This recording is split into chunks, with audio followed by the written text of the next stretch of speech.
Hello students, ਅੱਜ ਦੀ class 'ਚ ਆਪਾਂ ਗੱਲ ਕਰਾਂਗੇ ਇਲੈਕਟ੍ਰੋਨ ਮੋਬਿਲਿਟੀ ਬਾਰੇ। ਅਗੇਨ ਇੱਕ ਸਮੋਲ ਟੌਪਿਕ ਹੈ ਇਲੈਕਟ੍ਰੋਨ ਮੋਬਿਲਿਟੀ ਅਤੇ ਉਸ mobility the relation with electric current. ਠੀਕ ਹੈ, ਜਿਸ ਤਰ੍ਹਾਂ ਆਪਾਂ ਲਾਸਟ ਕਲਾਸ 'ਚ ਗੱਲ ਕੀਤੀ ਹੈ relation of current with drift velocity. Drift velocity ਕੀ ਹੁੰਦੀ ਹੈ, ਕੀ ਐਕਸਪ੍ਰੈਸ਼ਨ ਹੈ, ਉਸ ਤੋਂ ਲਾਸਟ ਕਲਾਸ 'ਚ ਆਪਾਂ ਗੱਲ ਕੀਤੀ ਹੈ। ਠੀਕ ਹੈ, ਸੋ ਸਾਰੇ ਟੌਪਿਕ ਕੀ ਨੇ, ਨੈਕਸਟ ਕੰਟੀਨਿਊਟੀ ਚੱਲ ਰਹੀ ਹੈ ਸਾਰੀ। ਓਕੇ, ਸੋ ਮੋਬਿਲਿਟੀ ਦੀ ਗੱਲ ਕਰਨੀ ਹੈ, ਇਹਨੂੰ ਆਪਾਂ ਰੀਪ੍ਰਜੈਂਟ ਕਿਸ ਨਾਲ ਕਰਦੇ ਹਾਂ, ਸਿੰਬਲ ਮਿਊ ਦੇ ਨਾਲ। ਮਿਊ ਸਿੰਬਲ ਨਾਲ ਆਪਾਂ ਇਹਨੂੰ ਰੀਪ੍ਰਜੈਂਟ ਕਰਦੇ ਹਾਂ। ਅਤੇ ਇਲੈਕਟ੍ਰੋਨ ਮੋਬਿਲਿਟੀ ਦਾ ਮਤਲਬ ਕੀ ਹੈ, ਜ਼ਰੂਰੀ ਨਹੀਂ ਵੀ ਇਲੈਕਟ੍ਰੋਨ ਦੀ ਹੀ ਮੋਬਿਲਿਟੀ ਹੁੰਦੀ ਹੈ, ਹੋਲਸ ਅੱਗੇ ਪੜ੍ਹਾਂਗੇ ਸੈਮੀ ਕੰਡਕਟਰ ਡਿਵਾਈਸਿਸ 'ਚ ਜਾ ਕੇ ਹੋਲਸ ਦੀ ਵੀ ਮੋਬਿਲਿਟੀ ਹੁੰਦੀ ਹੈ। ਕਿਸੇ ਚਾਰਜ ਪਾਰਟੀਕਲ ਦੀ ਹਰ ਇੱਕ ਦੀ ਕੀ ਹੁੰਦੀ ਹੈ, ਮੋਬਿਲਿਟੀ ਹੁੰਦੀ ਹੈ। ਮਤਲਬ how A charge particle, how easily A charge particle can move.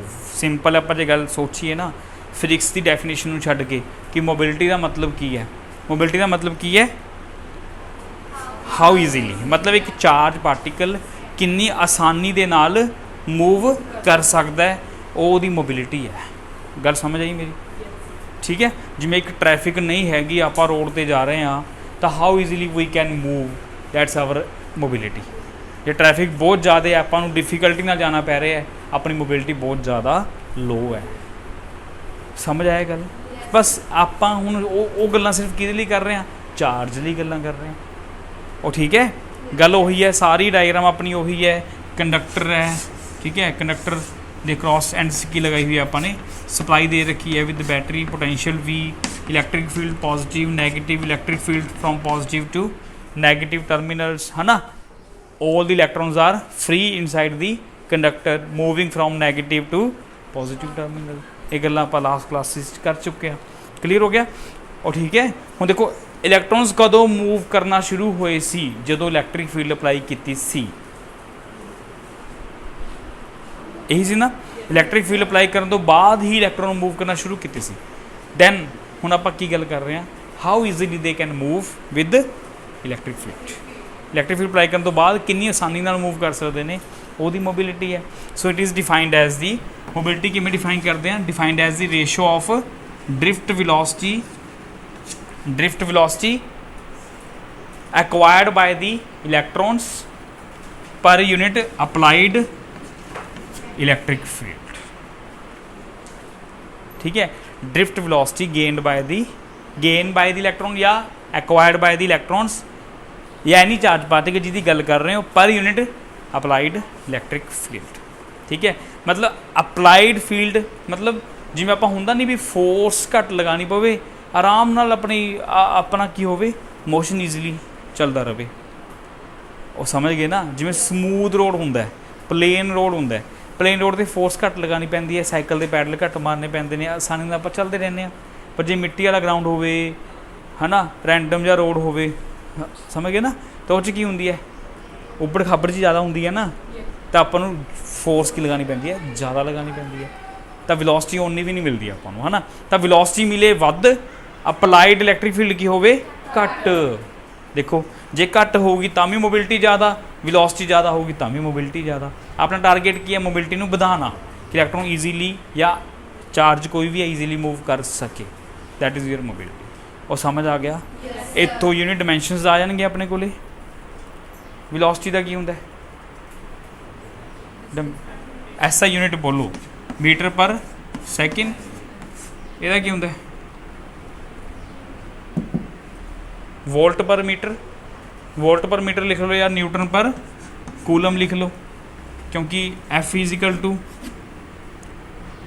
कितना होंदा है, क्यू ई। इतों तुहाडे कोल ई का यूनिट आ जाऊगा, E is equal to F upon q newton per coulomb. एक फॉर्मूला होंदा है E is equal to minus d v upon d r. इतों की आ जाऊगा वोल्ट पर मीटर, जिहड़ा मर्जी पुट कर लो, तुहाडे कोल यूनिट आ जाऊगी। इतों अगे जाके डिमेंशनल फॉर्मूले आपां कर सकते हो। ठीक है, और ठीक है, चलो ओके, बेसिक गल्लां ने सारियां। आ गया मोबिलिटी का फार्मूला, लग गया पता, स्टेटमेंट लग गई पता किमें। दैन इसदी रिलेशन कितना फाइंड करनी है आपां, करंट दे नाल रिलेशन आपां इहदी फाइंड करनी है। ठीक है, अपने को फार्मूला की हुंदा करंट का फार्मूला की हुंदा, I is equal to NaEVD। ये फॉर्मूला ਆਪਾਂ लास्ट क्लास ड्राइव किया है ना, between drift velocity and current drive की आप रिलेशन। हुण किहदी कर रहे हैं, मोबिलिटी दी करंट दे नाल। करंट तो रहूगा ही रहूगा, ड्रिफ्ट वेलोसिटी इत्थों हटा दो, ड्रिफ्ट वेलोसिटी की पुट कर सकते हो VD is equal to mu into E, और पुट कर सकते हैं बस खत्म, एक स्टैप ची होगी relation drive NaE mu E. देखो हो गई ड्राइव, ठीक है। पर ये रिलेशन हो गई ड्राइव, बोलो ये रिलेशन काहदे लई ड्राइव कर रहे हैं आप, कंडक्टर लई। ध्यान रखना है आप इस चैप्टर इस यूनिट की गल कर रहे हैं, कंडक्टर्स की।